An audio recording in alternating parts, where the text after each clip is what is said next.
Assalamualaikum warahmatullahi wabarakatuh. Perkenalkan, kami dari kelompok 3 akan mempresentasikan hasil diskusi dari kelompok kami yang akan membahas tentang analisis keseimbangan ekonomi makro menggunakan model ASAD atau aggregate supply dan juga aggregate demand. Jadi model ini digunakan untuk memahami apa aja sih?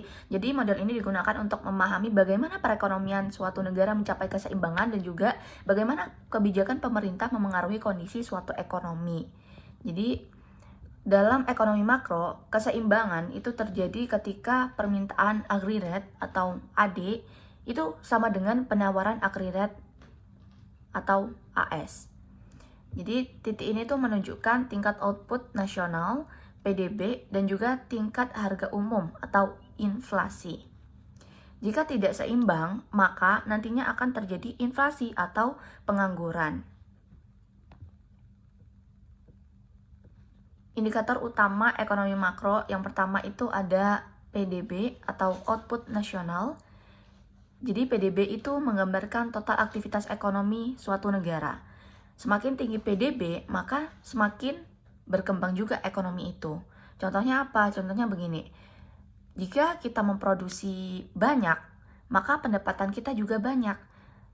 Kemudian ekonomi itu tadi akan bertumbuh. Kemudian yang B, harga umum atau inflasi. Inflasi adalah kenaikan harga secara merata atau secara umum. Jika harganya terlalu tinggi, maka daya belinya akan semakin menurun. Jika terlalu rendah, ekonomi menjadi akan sangat lesu. Jika harga tidak terlalu tinggi dan tidak terlalu rendah atau ideal, maka nanti ekonomi itu akan stabil. Kemudian yang C ada pengangguran. Pengangguran menunjukkan tenaga kerja yang tidak terserap. Jika pengangguran tinggi, maka ekonomi tidak efisiensi. Kemudian biasanya berbanding terbalik dengan PDB. Kemudian mengapa kurva AD miring ke bawah? Yang pertama, jalur 1. Kita perhatikan di jalur 1. Yang pertama ada karena efek kekayaan. Jika harga turun, maka daya beli naik. Konsumsi meningkat. Yang kedua ada jalur efek suku bunga. Jika harganya turun, maka permintaan uang juga turun. Suku bunga pun turun. Yang terjadi apa? Investasinya akan naik. Jadi kesimpulan yang bisa diambil di sini adalah jika harganya turun, maka permintaannya akan melonjak atau naik. Maka kurva AD akan menurun. Makanya dia bisa miring ke bawah.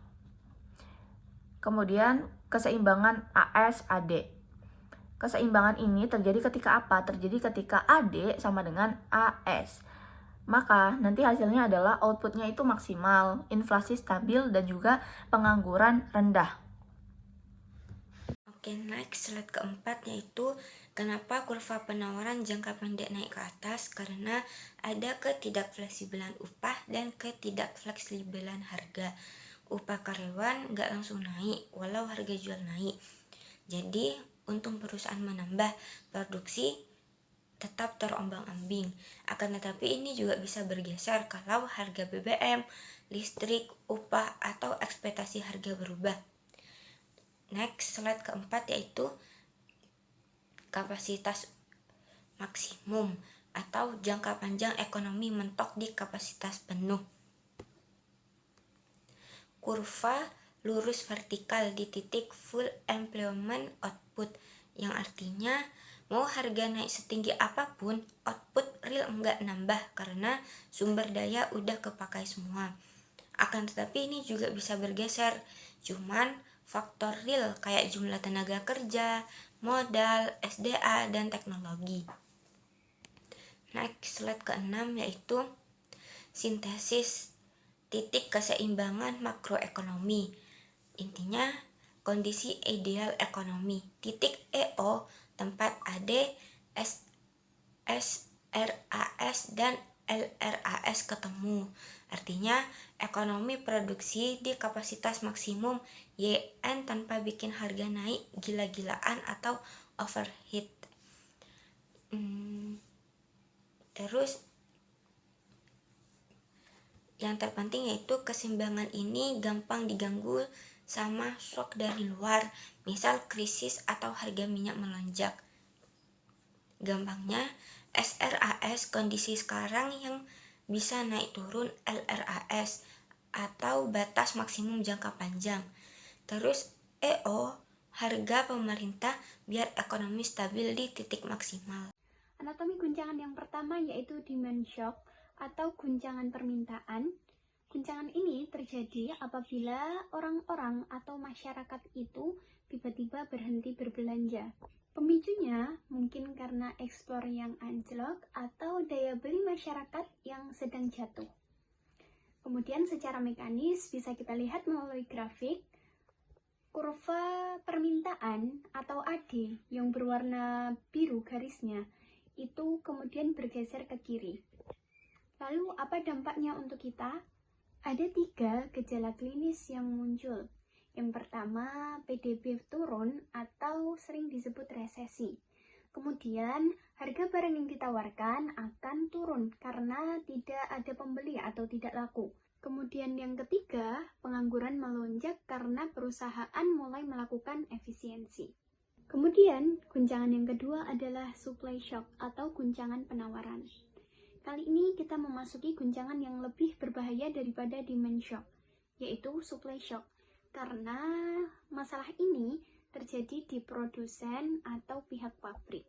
Pemicunya adalah harga produksi yang tiba-tiba naik mendadak, seperti krisis energi dan juga harga BBM dunia yang tiba-tiba meroket. Kemudian secara mekanis dapat kita lihat pada grafik atau garis yang berwarna kuning, SRAS itu akan bergeser ke kiri bagian atas. Nah, ini akan menciptakan kondisi yang stagflasi. Gejala klinisnya adalah produksi anjlok tapi harga-harga barang naik semua atau sering disebut dengan inflasi. Mekanisme koreksi alami self correction. 1. Slab titik krisis resesi. Titik resesi, pengangguran tinggi melemahkan daya tawar pekerjaan. 2. Step penyelesaian harga dan upah.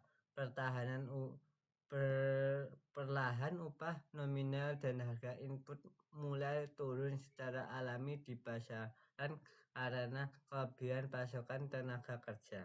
3. Pemulihan kurva. Menurut biaya produksi menggeser kurva saras kembali ke kanan secara mandiri, memulihkan output ke kapasitas potensi YN meski memahami waktu yang sangat lama. Tuas stabilitas pemerintah. Kebijakan fiskal Kementerian Keuangan yaitu belanja negara G ditarik ke atas untuk langsung menyuntikkan proyek dan lapangan kerja ke kurva D. Ditarik pajak T ditarik ke bawah untuk membebaskan sisa penghasilan masyarakat, mendorong konsumsi. Kebijakan moneter bank sentral, suku bunga diturunkan untuk membuat kredit murah langsung memopos investasi pada kurva AD, dan uang beredar diperbanyak untuk menjaga likuiditas sistem keuangan dan mengontrol inflasi. Kedua tuas ini secara eksklusif dirancang untuk menggeser kurva AD permintaan agregat untuk instan demi menutup kesenjangan resesi atau inflasi. Jadi bisa kita ambil kesimpulan bahwa yang pertama yaitu ada instrumen prediktif. Model ASAD itu bukan hanya teori teman-teman, tetapi alat untuk membaca kondisi pada suatu perekonomian. Dengan model ini kita juga bisa mengantisipasi dampak guncangan global terhadap ekonomi domestik dan merespon lebih cepat. Kemudian yang kedua yaitu harmoni kebijakan. Stabilitas ekonomi akan tercapai jika ada keseimbangan antara permintaan AD dan kapasitas produksi atau AS. Kebijakan yang hanya fokus pada satu titik beresiko menimbulkan keseimbangan dan krisis. Jadi kuncinya bukan memilih antara AD atau AS, tetapi memastikan keduanya bisa bergerak dengan selaras. Sekian presentasi dari kelompok 3. Terima kasih atas perhatiannya. Wassalamualaikum warahmatullahi wabarakatuh.